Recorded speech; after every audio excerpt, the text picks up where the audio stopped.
The White House has revised its fact sheet on the US-India trade agreement by removing the references to pulses. It has also altered the language around digital services. The fact sheet that had been released by the White House on Tuesday had explicitly mentioned certain pulses among the products for which India would reduce or eliminate tariffs.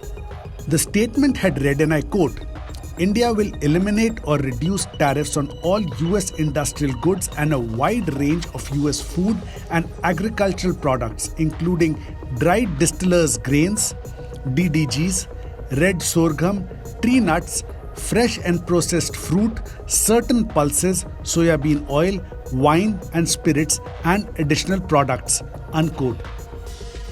The updated version of the document released later on Tuesday itself no longer carries any mention of pulses.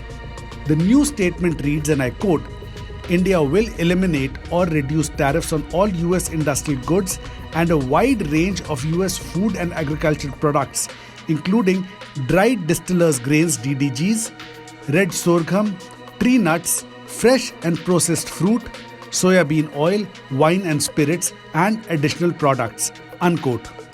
It is worth noting here that India is the world's largest producer and consumer of pulses that include lentils, chickpeas and dry beans. In order to protect the interest of Indian farmers, the Indian government has imposed a whole lot of tariffs on American exports in these categories.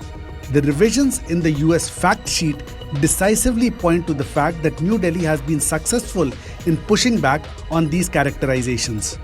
In addition to pulses, the US administration has also altered its wording around President Trump's claim about India's commitment to buying over $500 billion worth of US goods.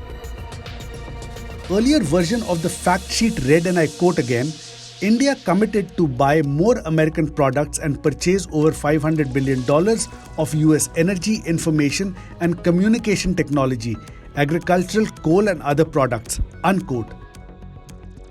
The revised paragraph, however, does not refer to agricultural products. Furthermore, it even replaces the word committed with intends. The revised draft reads, and I quote, "India intends to buy more American products and purchase over $500 billion of US energy, information and communication technology, coal and other products," unquote. Agriculture is a politically sensitive sector in India. It makes up about 20% of the country's GDP. A June report by McKinsey said India's agricultural market is worth $580 to $650 billion. It could grow to $1.4 trillion by the year 2035. President Donald Trump's office has also backtracked on assertions that India would eliminate digital services taxes. The earlier version of the text had read, and I quote, "India will remove its digital services taxes and is committed to negotiate a robust set of bilateral digital trade rules that address discriminatory or burdensome practices and other barriers to digital trade, including rules that prohibit the imposition of custom duties on electronic transmissions," unquote. The revised version, however, reads, and I quote, "India committed to negotiate a robust set of bilateral digital trade rules that address discriminatory or burdensome practices and other barriers to digital trade," unquote. These changes have come after Congress President Mallikarjun Kharge criticized the BJP-led central government.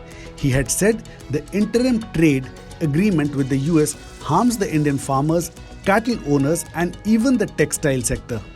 On the part of the government, after the deal had been announced, the central government had reassured farmers.